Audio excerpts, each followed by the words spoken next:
What if you discovered that someone you trusted was a master manipulator?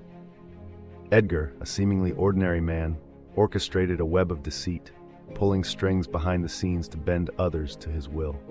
Friends and family were unaware of how he played with their emotions, exploiting their vulnerabilities for his gains. As suspicions grew, the tension around him thickened, leaving those closest to him feeling trapped in a sinister puppet show.